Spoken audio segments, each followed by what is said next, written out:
Thanks, so Dave. welcome to this session. So without further ado, I'm going to hand over to Martin Walker to talk about the fabulous resource of direct payments working or not working. Thanks, Martin. Thanks very much, Julie, and it's a pleasure to be here again, sharing the day with Social Care Future. It's great to be here.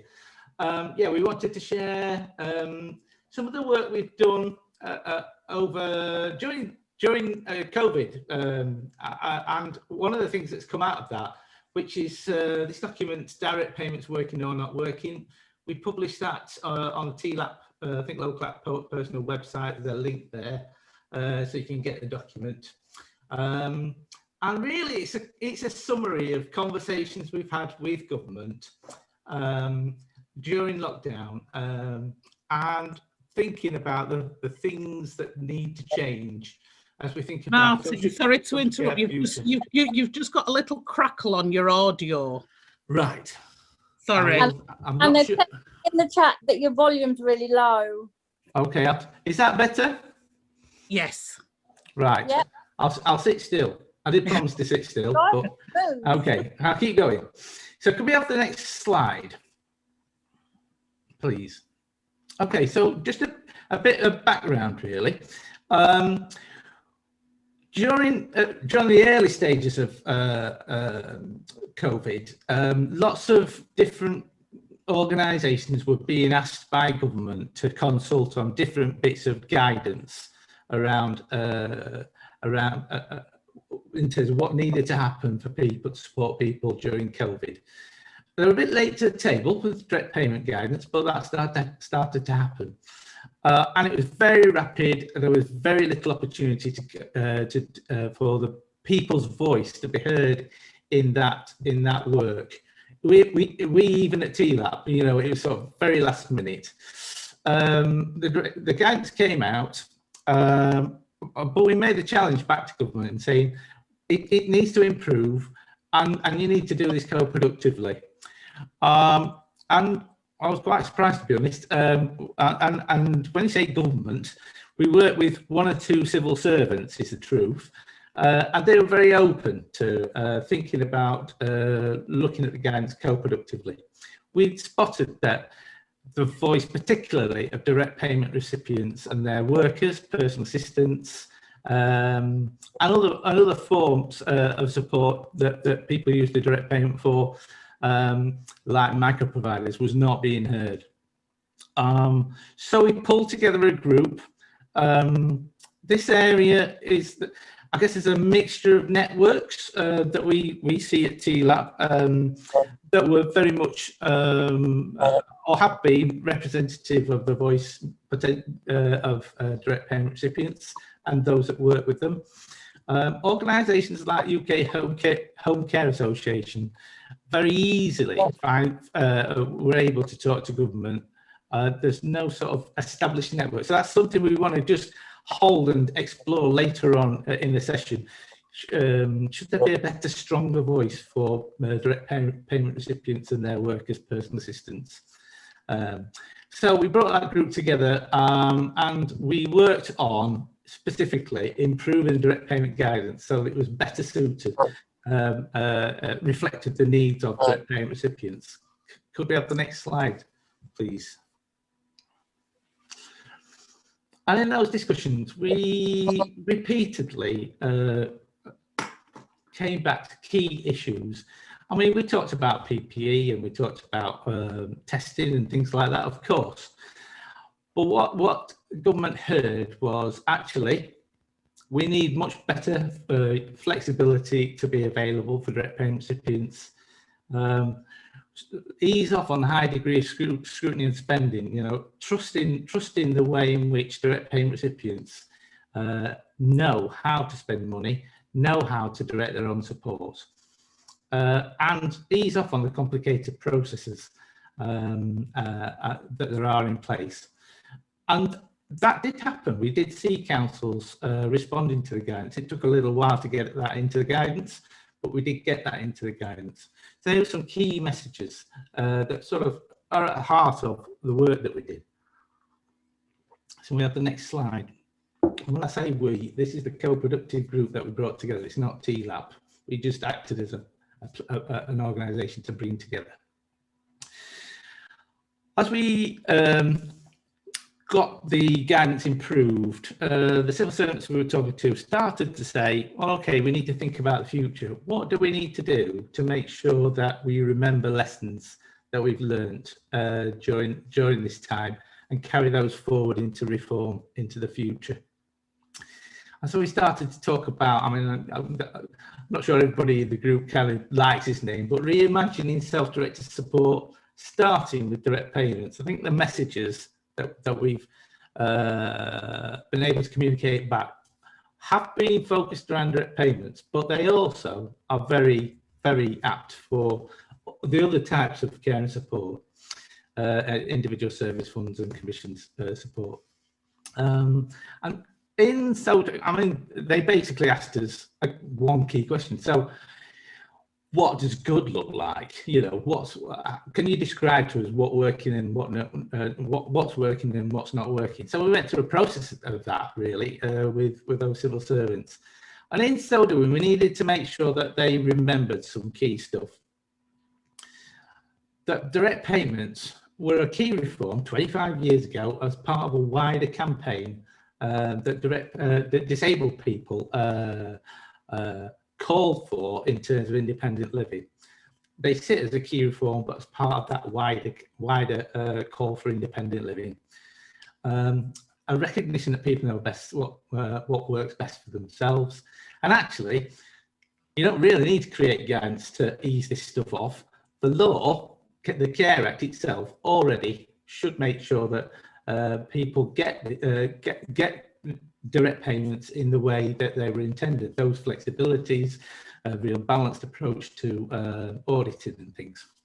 Could we have the next slide, please? And as we talked about this as a group, one of the groups said, this is all fine, but what we need to make sure is things change. It's been like being on a hamster wheel. We have these conversations endlessly and nothing changes. That's one of the reasons we created this document and are calling for system change to improve direct payment offers across the country. Can we have the next slide? I don't know if people can identify with that, but I certainly can. So between the covers, we've got a context and a reminder of the journey. So looking at the document now, we've got a context, that sort of back context and a reminder of the journey. A couple of key graphics in there, a reminder of the work of In Control to describe the self-directed support as a process, and also a reminder of the wider context in terms of personal budgets being introduced as a key reform in 2012 embedded in the Care Act. And direct payments are one way of taking the personal budget, of course. And a clear statement of the deal between citizen and state. We started to talk about a deal between citizen and state. And we kind of realised some words had been lost in bringing in the Care Act and reform of the previous direct payment regulations. That sense that people could take a direct payment in lieu of services it's kind of got lost, and that was the whole one of the whole purposes of a direct payment. And there's this description of what good looks like and doesn't look like, and then with some recommendations of how people and places could use a document. Could we go to the next slide, please? So this is the deal between citizen and state. We've had a go at describing that, some of the rights, responsibilities and undertakings from a citizen's perspective and a state perspective. We think this fits with the Care Act. I'm sure lawyers might want to tear it apart, but we've had a good go at getting that right. And it's based, we framed it in a way to try and write out those clear statements of expectations, if you like, from different perspectives and different people clearly.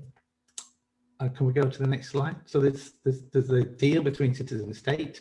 And then we go on to just describing the working, not working. in a whole, this is just one little section. There's a whole range of these, which kind of cover the whole journey of putting support in place. And I mean, if we take becoming an individual employer, for example, you know, they're not working. It's legal, but it's not in the sort of place of the spirit of what I would describe as the spirit of the Care Act. So information and advice about becoming an employer is provided by the council and organisations commissioned to do that, but with a bit of a focus on keeping control and managing perceived risks, rather than people being offered support where they can have they've been chosen to employ their own staff to provide care support provided by people who've done this themselves. Peer support is a real sort of missing plank, I think. Or those who have developed specialist skills in this area and whose values are rooted in promoting and delivering person-centred approaches. So I've tried to describe sort of what would be really good and underpin a really good way of delivering direct payments, and the sort of practices we see that don't really measure up. I'm sure lawyers would argue they're legal, but actually we think we need to move to the working and move away from the not working. Can we have the next slide, please? And finally, at the end of the document, there's a call to action. And that call to action is about places taking this guidance or this document, this tool, this resource, and using it to think about improving their own practices. We've seen some really good stuff, and we've got two great examples of places that have kind of said, yeah, we absolutely know we need to improve our direct payment offer, and we want to do that with people. We've got Essex with us, and we've got Leicester with us. I'm sure they'll say, you know, we ain't got it all right, but this is what we're doing to try and improve. We're also working with the local government association and ADAS, Association of Directors of Social Services, because one of the other things that we also spotted is we probably need to do a bit of further work, more work around unpicking these issues around bureaucracy and processes being too complicated. This has been a theme. I've heard that this quite a bit today already. People really frustrated with those processes. So we've got a joint project with that, and we're going to try and surface some really good practice and share that more widely. So a tool, that's a bit of a trailer for what a tool to come in the later half of this year. So, and we want to see more places improve and use these tools. I'm going to move now to, I'm going to invite Lisa from Essex and Jade from Essex to tell us about some of the things they're actually doing practically. Thanks, Martin. Hi, everybody. Good to be here this afternoon. So my name is Lisa Wilson, and I'm one of the heads of commissioning at Essex County Council. And I've got a number of kind of hats that I wear, but one of them that I have great pleasure in wearing actually is one around personalisation, and it's for the reasons that I'm going to talk about today. So like Martin said, you know, we're not all great in this area in local authorities, and I think we've been really honest in looking at our offer and saying we need to improve it. So what we managed to do was get agreement to have a whole programme of work in place to make sure that we could make those improvements over time. It's not going to be a quick win. You know, some of these things are about trying to make improvements in the short term and then get some long-term change. So in terms of bringing self-directed support back to its roots, I've included this slide in the pack because regionally with our colleagues across other local authorities, we've been working with ADAS to have a development programme with people with lived experience, with providers, with us as commissioners and with social workers in that programme as well, to start to look at some of the fundamental things we need to change. And what we did in a session, and this is a really kind of graphical representation of that discussion, was look at what we would need to do to bring self-directed support back to its roots. If you look at the root of the tree, there are some of the things that Martin mentioned there in terms of the 7 steps from in control, the legislation, the things that are still, you know, in the ground as roots that we can build on, but aren't necessarily growing those really green shoots that we would hope and that people see and experience in our communities. On the left-hand side, people describe the things that are kind of pain points and things that don't work with direct payments. So things like process, bureaucracy, the things that Martin has mentioned and some of the things in the chat. And then on the right-hand side, there were things talked about in terms of what could make direct payments and self-directed support work again. So things like, really thriving marketplace, micro-enterprises, people getting the right peer support, person-centered support planning, the things that Martin's referenced. But what we did was have a really kind of deep discussion about the things that would need to change and the things that we would want to grow.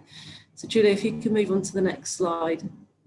So on the next slide, what I've got is a kind of description of the programme of work that we're doing. It's quite a busy slide, so I'm just going to pull out a couple of key things. So right in the centre, front and centre, are people and their families, and also co-production. I, as a commissioner, don't have all the answers, and neither should I have.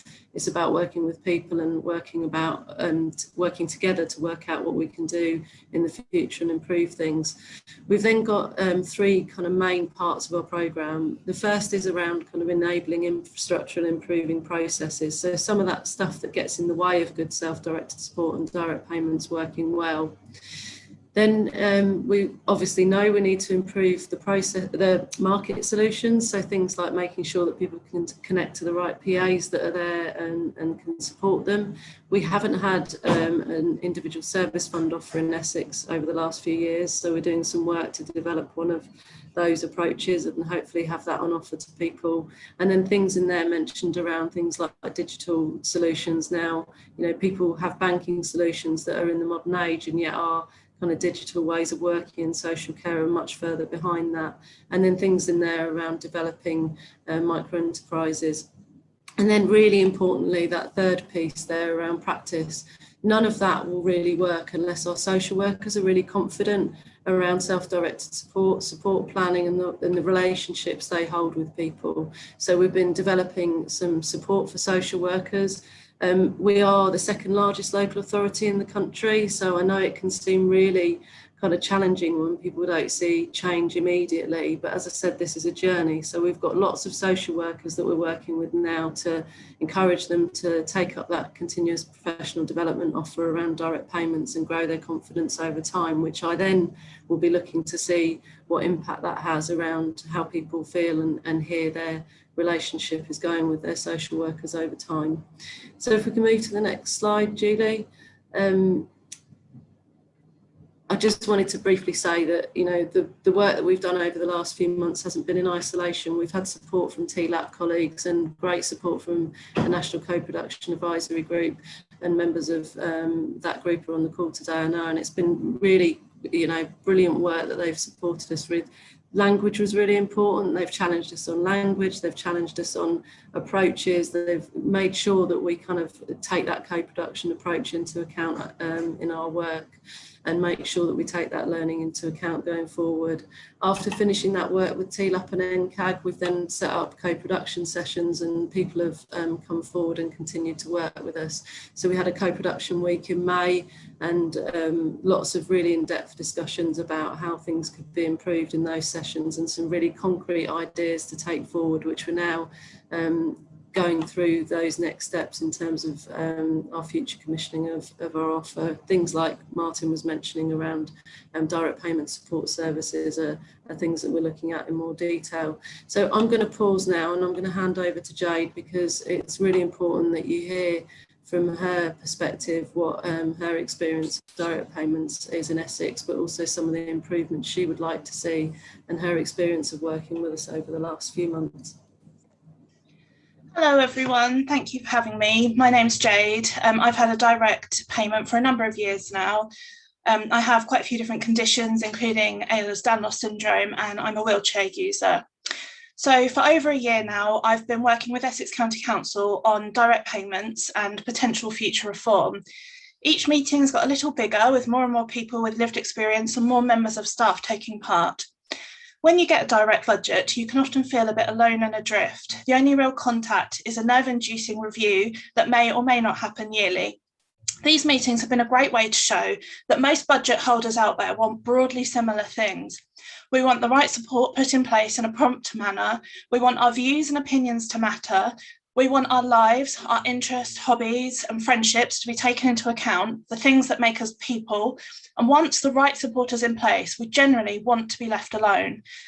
I've had some great conversations with social workers, for example, in regards to how terrifying and anxiety-inducing many people find reviews. One social worker was totally confused about this and said, but you're right, they're a positive thing. But we don't necessarily see them that way. Everyone has a chance that our care could be ripped away from us or cut, and it feels like they're the ones with the power and not us.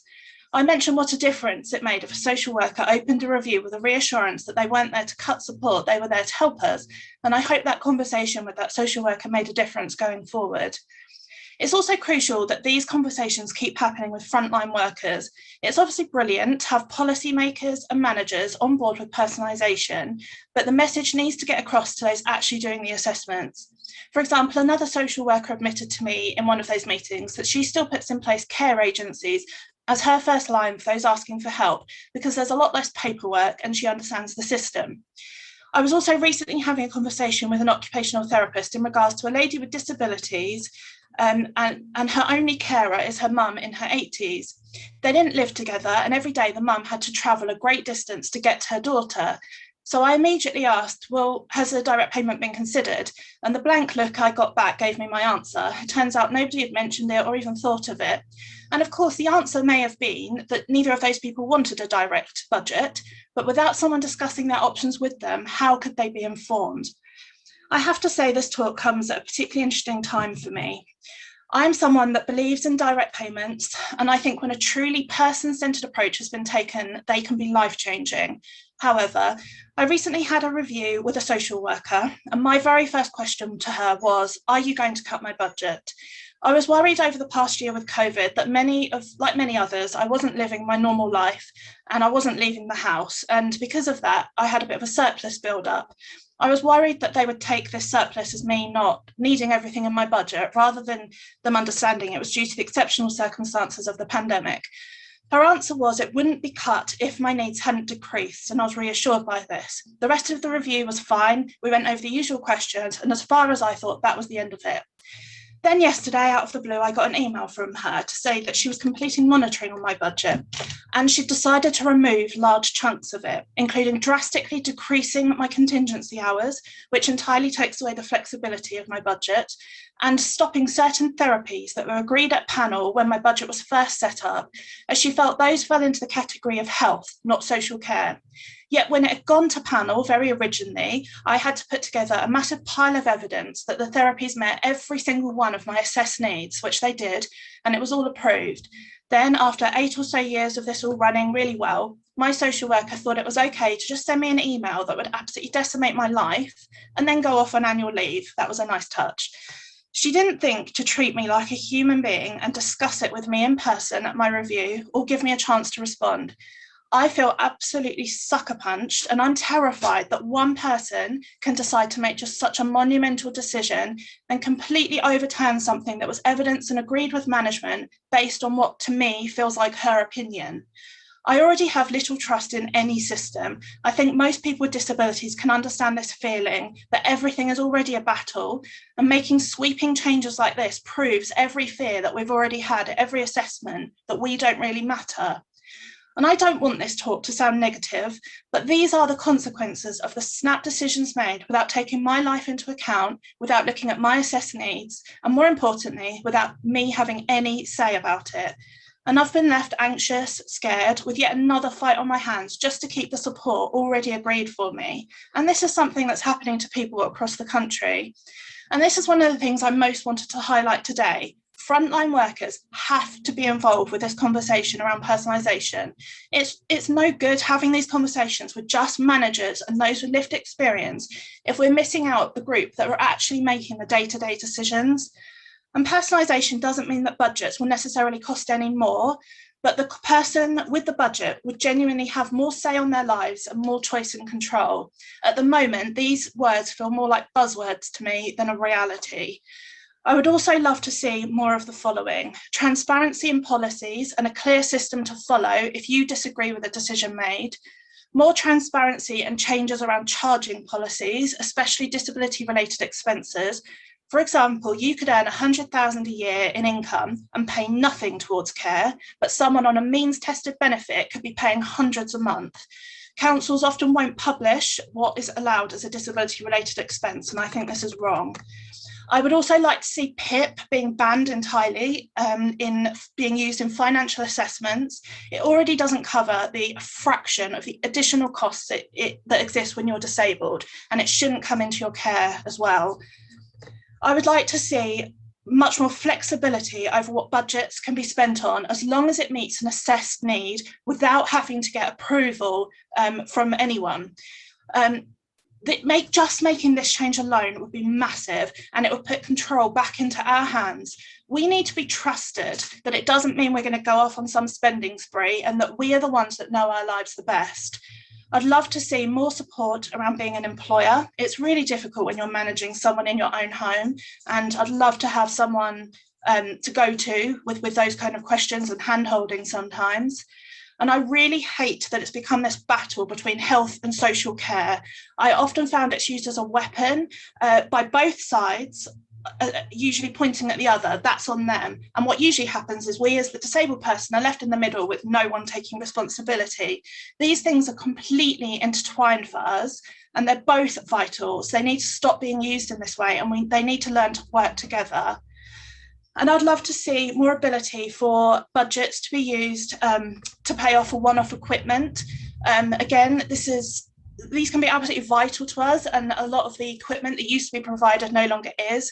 And if we've got the money in our budgets to pay for it, I don't see why we shouldn't be allowed to use it in this manner. When there is proper training in place for every potential care route, and social workers are truly on board with the power of personalisation and the difference having a good system in place can make, that will be truly life-changing for everyone. Thank you, everyone.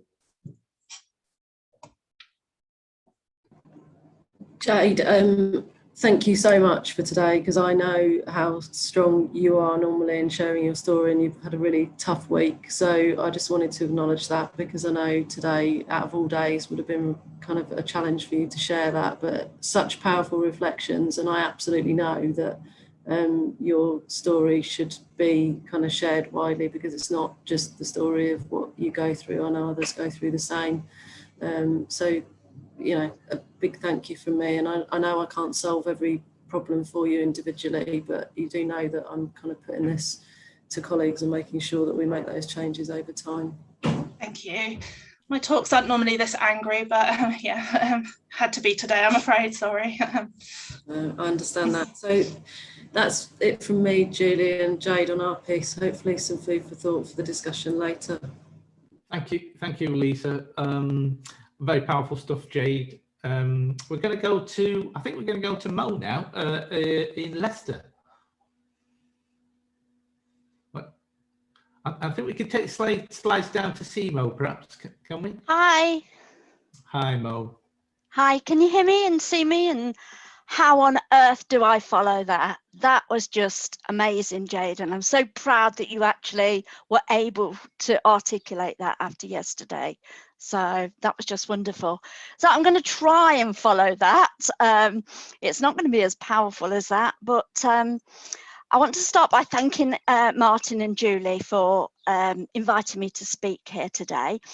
My name's Mo. I'm a direct payment recipient from Leicester. I too am a wheelchair user. And I just want to give you a brief overview of what is actually happening in Leicester. As a direct payment recipient, like many of you that I've been reading in the chat, found myself very unhappy with my social care package. The process itself was adversarial, it was unflexible, and it was imposing. I was told that I could have a support, and this was little more than the very basics of washing and dressing and just surviving, really. The focus itself was very much on what they could provide as social services. They were able to do this, they could give me that. You know, there was no choice in there for me. And then about 3 or 4 years ago, I was very lucky in that the community support worker that came out to do the dreaded review, you know, the one where your stomach hits your boots because, you know, that review time, that adversarial time, that fighting for your hours, that's all come round again, and it only seems that you finished that process last week. And I was dreading my review and got all my papers ready for my argument. And this very nice lady, I was very lucky, she came out and we had a chat, and she was great.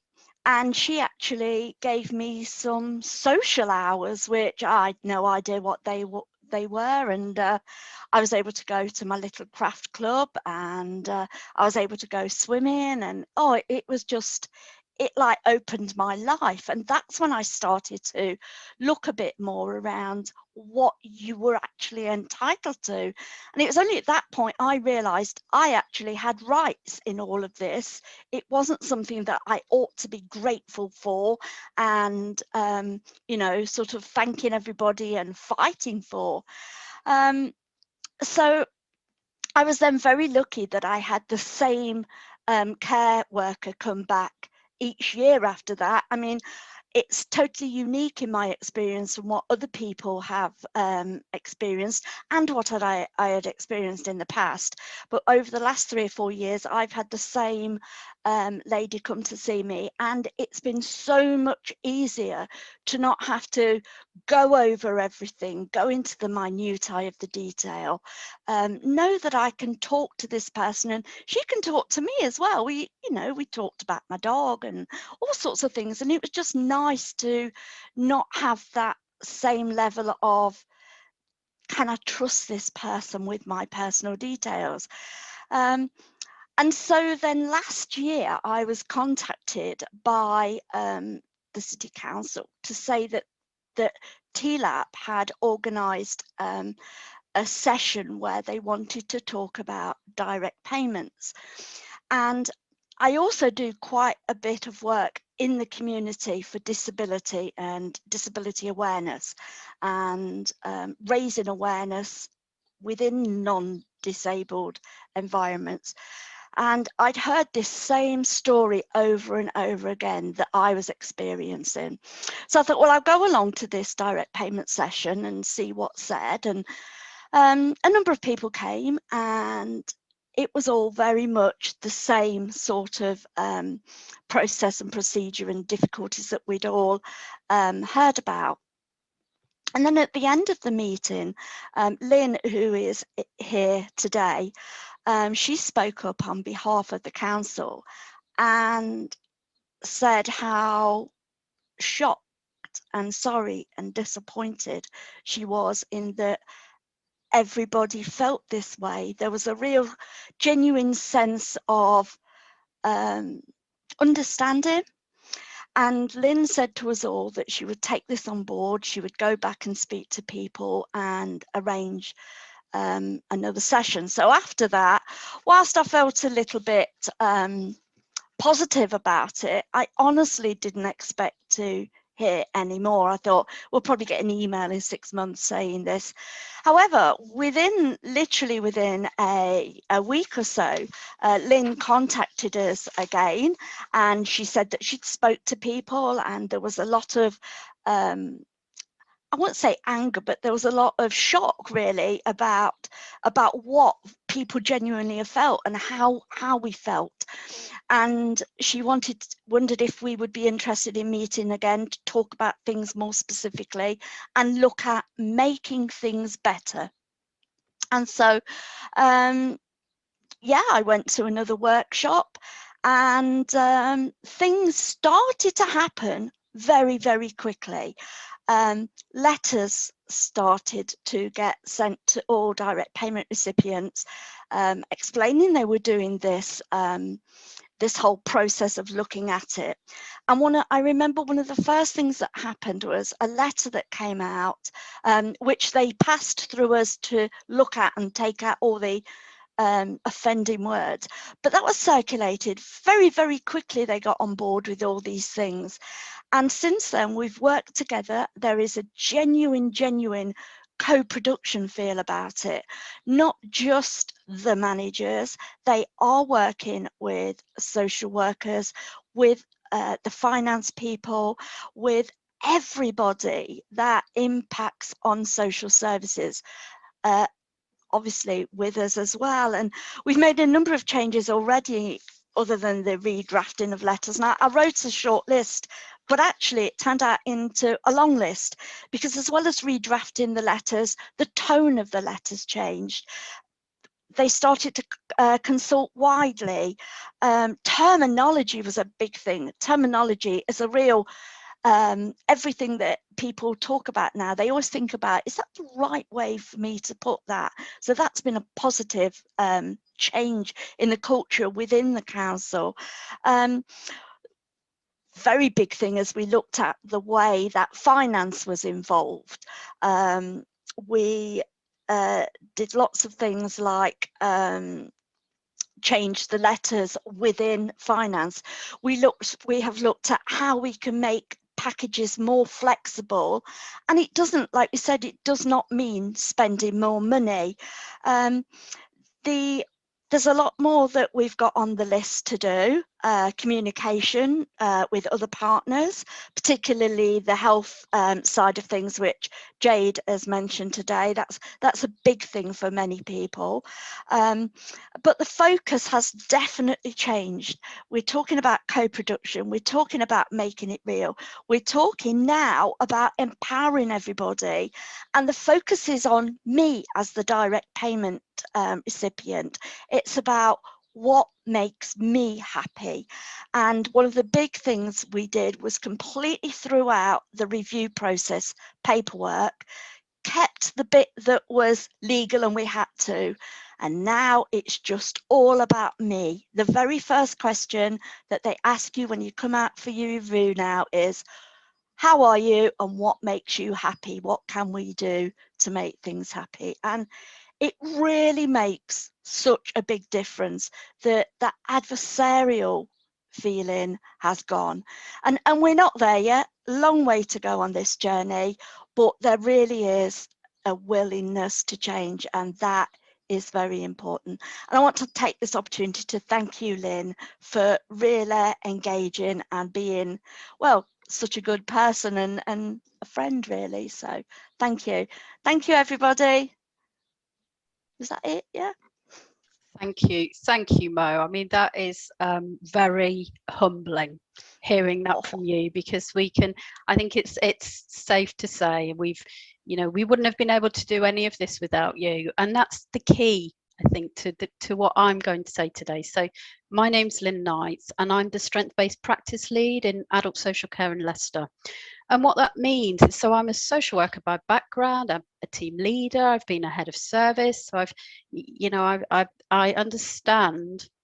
I've also been a person with lived experience, and so I'm coming at this from lots of different angles in my position now. And I think Mo described it very well. We made a decision to begin looking at our direct payments, and lots of the things you said, Lisa, really resonated with me, and absolutely you too, Jade. And Jade, some of your experiences were the kinds of things people were saying to me when I went along to the workshops with TLAP. So we had started doing a piece of work pre-COVID because we wanted our direct payments to change, but I think I was shocked, as Mo says, not because I thought what we were doing in relation to direct payments was great, or that it was enabling people to have the lives that they wanted to, or that it was within the spirit of the Care Act.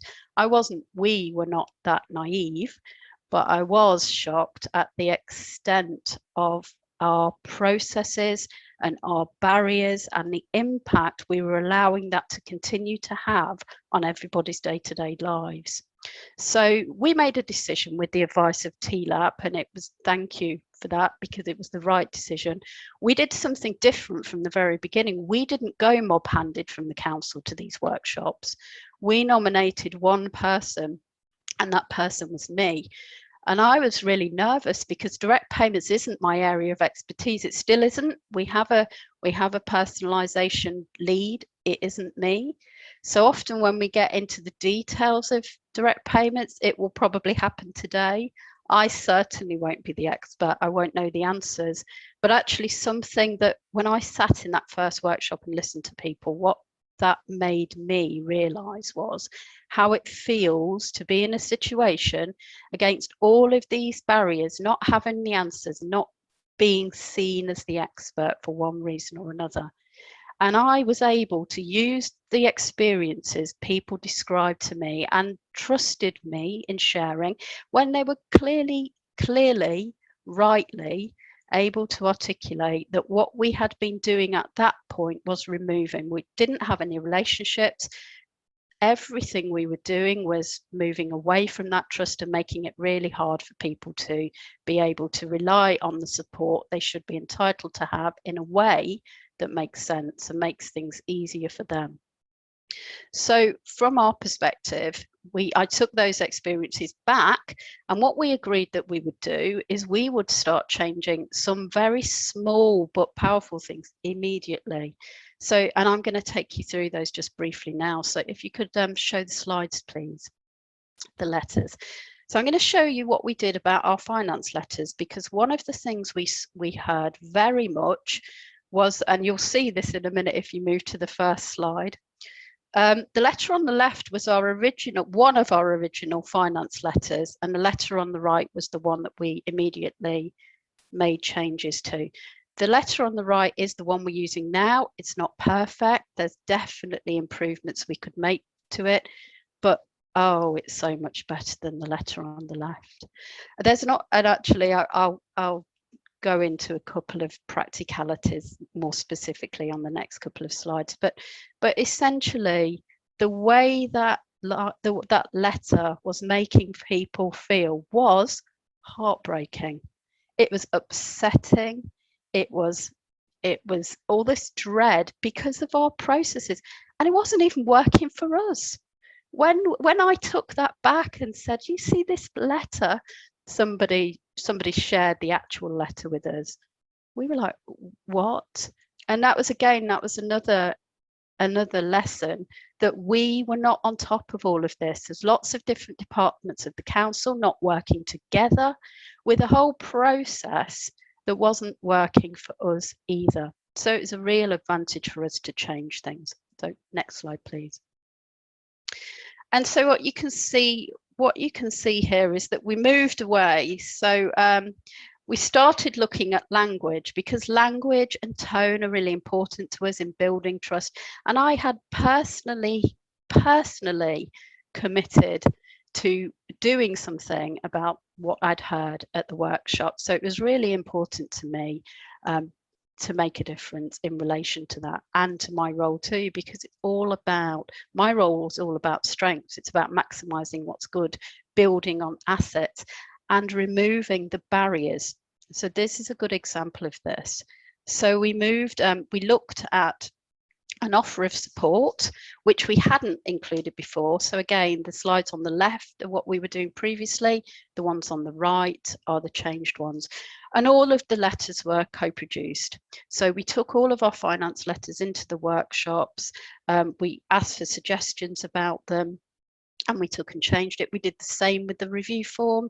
And actually, when we changed our review form the way Mo's describing, we were really lucky that people helped us co-produce a leaflet to go, and a very different leaflet to the usual ones we would provide. It gave our communications team kittens in the first instance, because very different, not the council way.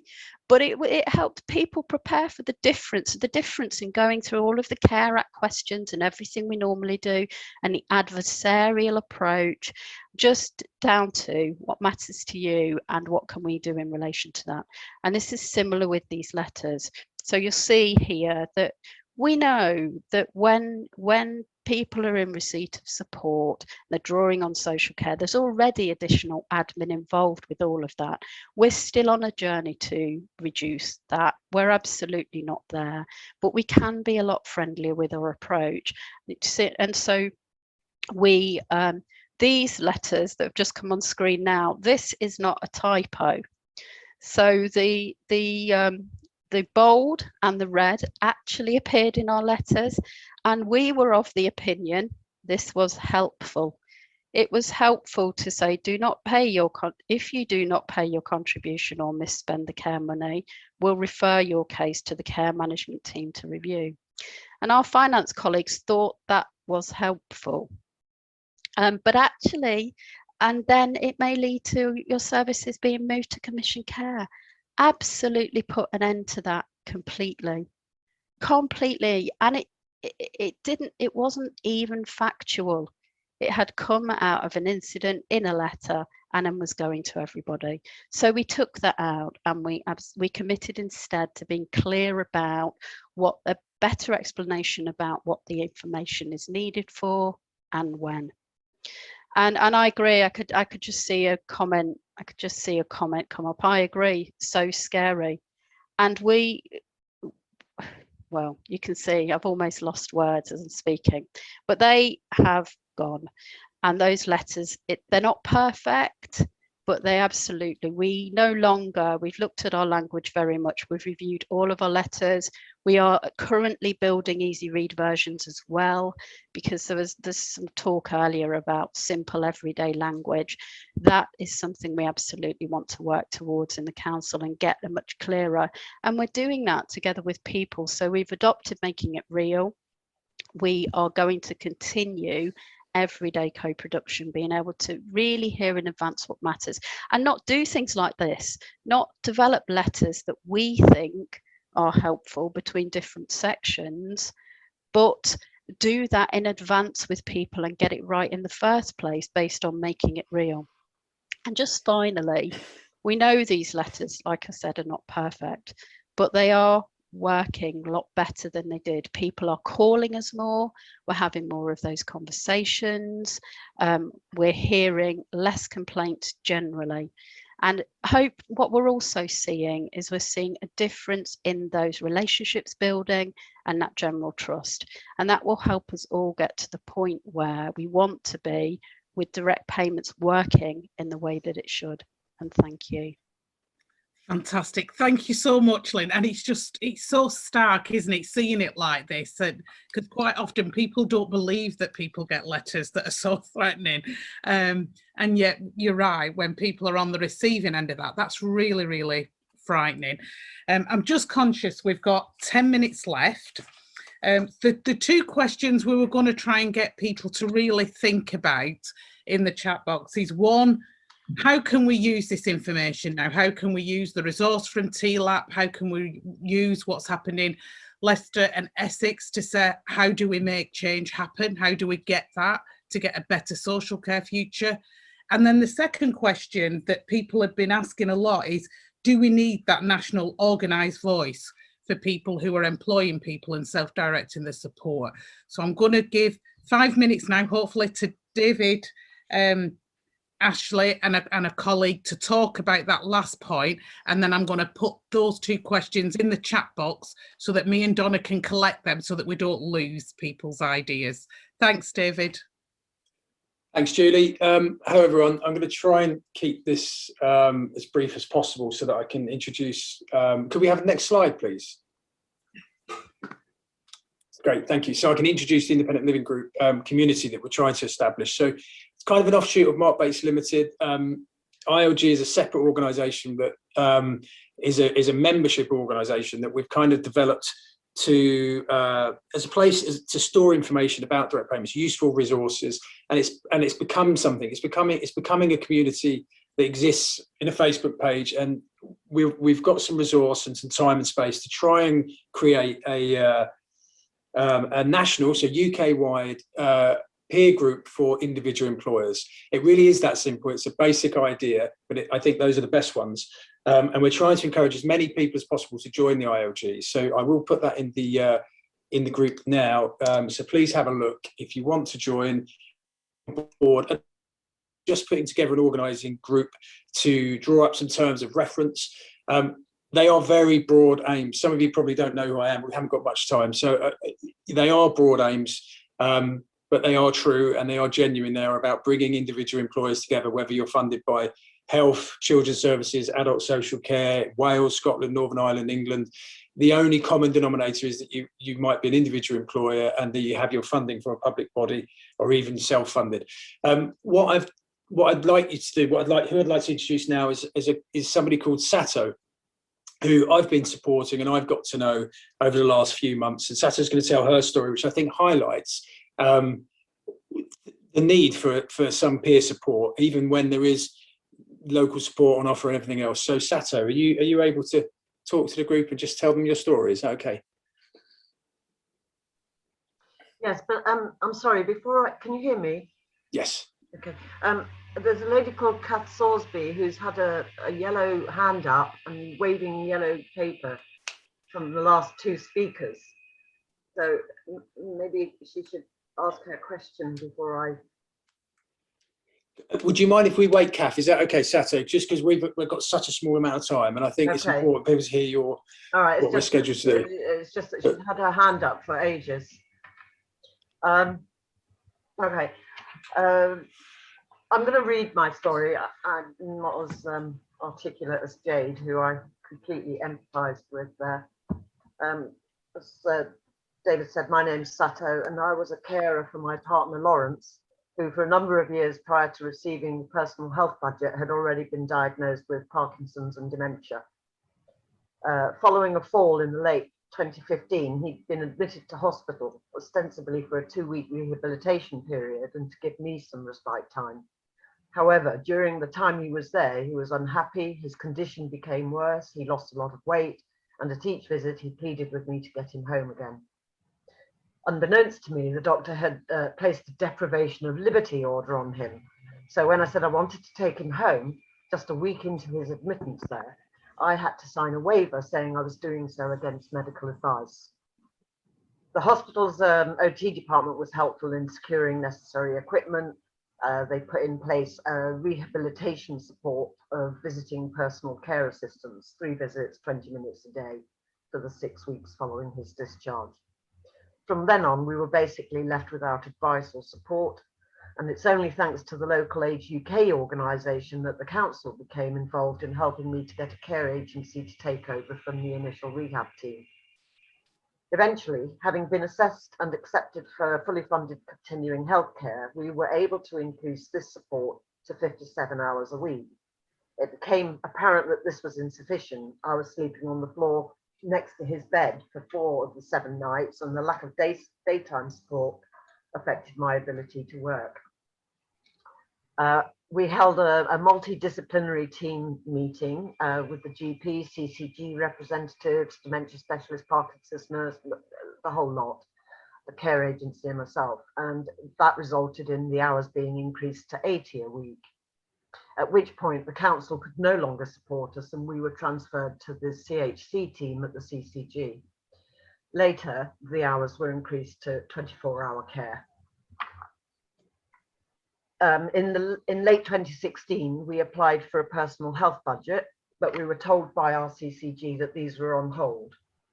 After reading the Care Act of 2014 and its revised version of 2015, we again applied for a personal health budget, only to be told that these were still on hold. In March 2017, we again applied for a personal health budget, again citing the Care Act, and this time we were told that they were now being reintroduced. They directed us to a user-led charity called Rules, who could help us with preparing the required support plan and proposed budget. The support manager from Rules was helpful, extremely thorough, but by May 2017, there was still no movement forward, and our attempts to contact the CCG's continuing healthcare team failed. Telephones and emails were unanswered, and later the phones were out of service. So in May 2017, we took our request directly to the chair of the CCG, again citing the Care Act, asking for his assistance in getting a response from the CHC team. A few days later, we received a phone call from another CCG in a neighbouring area saying that they'd merged departments with the one we had originally gone to, and they would now look at the application and get back to us. It wasn't until September 2017 that the support plan and budget were approved, and we were finally received the personal health budget funding and began recruiting personal care assistants. We eventually had a team of 5, and the ongoing support of Rules who helped with the recruitment process, ran the payroll and managed the budget on our behalf. That was really helpful. For the year going forward, the package of care with support from Rules worked extremely well. We received fully funded 24-hour continuing care, and the continuity of care from our employed team of assistants greatly enhanced the quality and life experienced by Lawrence and enabled me to work part-time from home. In October 2018, the dreaded annual review was held, but the nurse that held that approved the continuing care and reapproved the budget. However, the next month, a finance officer from the CCG turned up, and towards the end of November, we were given 8 days notice that our budget was going to be cut considerably as effective from the 1st of December. So all personal health budget support was cut, despite the assurance that, and I quote, "This is not a reduction in care provided by PAs, but additional charges which have been reviewed and removed." Hi, Sato. I'm sorry, I'm really sorry to interrupt, but we do have to finish dead on 3 because of the other questions. So I'm really sorry. But David, do you want to just have 30 seconds putting the link in? And please, if everybody just keep their ideas coming in, there are some fantastic ideas coming through the chat, and me and Donna will take the chat link and make sure that some of them ideas go forward. David? Yeah, sure. Thanks, Gina. Thanks so much, Sato. And guys, it's incredible stories Sato's going to tell, what an amazing experience she's had and how well I have to say, how well she's battled through it. But what her story tells us is, as many of the stories today and others that we're aware of, is that there is a need, I think, for peer support. And if in some way we can bring that together and stimulate it by the ILG group, please have a look, follow the link. And if you're interested at all in being involved in the organising group, we're having a meeting next Tuesday at 2:30.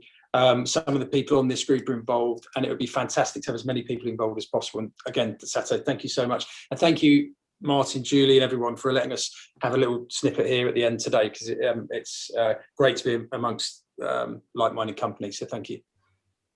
Thanks, everybody. I'm so sorry it's 3 o'clock, but I absolutely promise that on the future ones, we'll have more chance for people to talk and feedback, and I'll make sure that that's fed back as well as part of this, because it just doesn't feel as if there's enough to talk. Kath, if there is anything you need, please stay online and I'll speak to you. Thanks, everybody.